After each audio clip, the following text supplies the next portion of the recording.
Reka twongere tuguhe ikaze rero ukurikiye Rayon Sport TV yaba kuri platforms zacu zose kuri YouTube ndetse no kuri website yacu. Akaba ari match ikomeye cyane igiye kuba ihuza ikipe ya Rayon Sport igiye kwakiramo ikipe ya Bugesera Football Club. Akaba ari mu by'ukuri match isobanuye byinshi ku ma ekipe yombi. Ni match kuri Bugesera imaze iminsi ititwara neza, igomba kuba ishaka amanota 3. Ni match Rayon Sport imaherutse gutsindwa na Musanze Football Club, nayo igomba kwiminjiramo agafu igashaka amanota 3. Bitaba ibyo rwose ama ekipe yose akaba yanganya, bitaba ari byiza ku ikipe ya Rayon Sport yamaze kuvanwa ku mwanya wa mbere n'ikipe ya ASD Kigali. Nitwa Bob 24 turi hano kuri stade ya Kigali, ariko rikanakire mugenzi wanjye Cynthia Naisa. Meze bite Cynthia? I'm good. Biracamo? Meze neza cyane. Biracamo? Cyane. Hanyuma turi kuri match ya Rayon Sport yakiremo ikipe ya Bugesera. Ni match kuri wowe mu by'ukuri uri kubona gute muri rusange? Ni match ikomeye, match ku mpande zombi, ni match isiritu kuri Rayon Sport igiye kuba ari must win kuri yo kugira ngo ibashe kwigarura umwanya wa mbere. Tugeze ku munsi wa 12 wa shampiyona, Rayon Sport acyafite ikirarane kimwe itarakina. Ni match yo ibara ko iramuka itsinzi ibonye amanota kuri Bugesera iratongera iyoboye urutonde rwa shampiyona. Rayon Sport imaze imyaka hafi 3 itabona igikombe cya shampiyona. Iyi match kuri Bugesera nkuko hari ingingo Francis Christian yabiteguye line up ye yabanjemo match yo we itagiye gukora no kwataka kugira ngo abone ibitego muri Bugesera. Na Bugesera itameze neza iri muri forme iherutse gutsikira kuri Sunrise itsinda igitego kimwe ku busa, nayo ubwayo iraje ashaka kudefanda, ariko amahirwe menshi na ya Rayon Sport. Ikindi nanone nitureba statistique burya imibare irakonda. Statistique Bugesera heruka gutsinda Rayon Sport 2017 igitego kimwe ku busa, babatsindiraga i Bugesera guhera icyo gihe, yaba n'igikombe cy'amahoro cyabaye mu minsi ishize bagahura. Imikino yose Rayon Sport yarayitsinze. Urumva ko rero uyu munsi na amahirwe menshi kuri Rayon Sport kugira ngo itsinde ibone amanota 3 inigarura umwanya wa mbere cyane kabisa. Hanyuma na ama ekipe ni Rayon Sport imaze gutakariza, imaze iminsi itakarije hari hakurya i Musanze. Ni Bugesera nayo yari imaze iminsi mu by'ukuri kubitwa tamerewe neza, ariko ni Bugesera yabashije kwisasira kipe nka APR. Ese yaba atari Bugesera igiye gukora gashya igatsinda rero na APR muri fazare?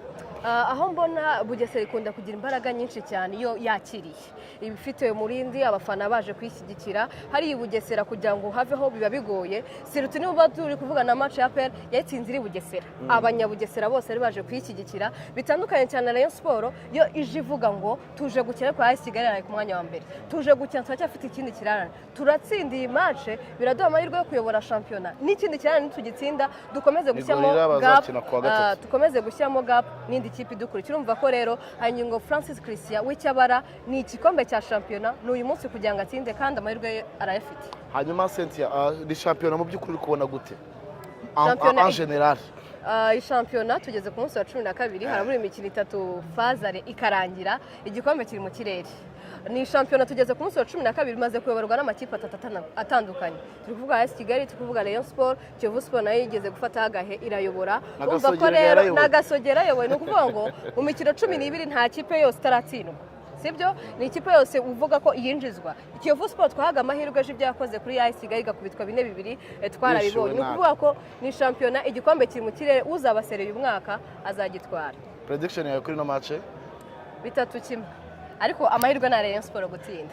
Kirakoze cyane. Ubwo rero tugushimire cyane Cynthia. Urakoze cyane. Nawe akazi keza kuri radio y'igihugu this way. Thank you. Okay. Arakoze cyane rero Cynthia Naisa, umunyamakuru wa RBA, nawe akaba ari hano kuri stade ya Kigali i Nyamirambo. Ubwo rero mu minota 10 iri imbere rwose abakinnyi bamaze kugera mu kibuga, tutangiye kureba ese ninde ugiye kuba acimaka ku mpande zombi muri rusange. Ubwo areka tuze kureba mu by'ukuri mbona nko kuri line up ya Bugesera mfite angaha. Mu by'ukuri harimo Sayimana Jean de Dieu, Shaolin muramuzi cyane, Kato Samuel, Rugiro Kevin, Niyomukiza Faustin, Mucyo Aime Dehoy, Kenkunziza Set, Sadik Sure, Ishimwe Saleh, Makaka Mapoya na warahari Vincent Adams ndetse na Chukuma Odiri mwataka ukomeye cyane wambara nimero 14. Mbona umutoza hari ingingo yahisemo kubanza mu by'ukuri Kizimana Adolphe Bitima Isaac Mucyo Junior muvandimwe, Ngendahimana Eric, Mbirizi Eric, Nishime Blaise, Avakurendekwe Felix, Paul Were, Traore ndetse na Esomba Leandre Wironana. Ubu tugereje kureba rero mu by'ukuri biraza kuba bigenda gute kuri ino match.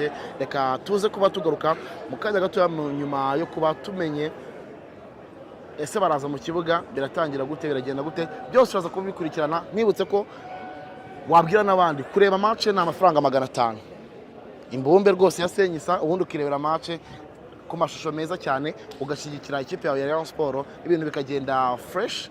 Ubwo reka tubonane mu kanya gato rwose tubagezaho match. Mbona abafana bo bari kugenda bazamo gake gake ariko batari benshi. Ubwo duteze kureba mu by'ukuri nimba stade iri buze kugeraho ikuzura, ariko amakuru ahari rwose nuko impande zombi zakaniye. Bugesera imaze hafi iminsi 2 muri hoteli rwose iryamye muri lokale. Rayon Sport ejo nibwo yasozaga imyitozo yayo ya nyuma ivuga iti reka tube concentré turebe ko twakuraho amanota 3 ku ikipe ya Bugesera. Izindi kipe irabizi zitazaza ukuntu zagenze, irabizi ko Gasogi yanganyije na APR gusa ku busa, irabizi ko ejo AS Kigali yatsinze ikipe yitwa Kiyovu Sport ibitego 4-2. Ubwo rero na Rayon Sport mu by'ukuri igiye gukina izire zitazama ikipe bahanganiye igikombe, kumenya niba igomba kubona amanota agera muri 3. Ubwo reka tubonane mu kanya nyuma yo kuba twamamaza, ubundi tuhita tugaruka na match preview muri rusange.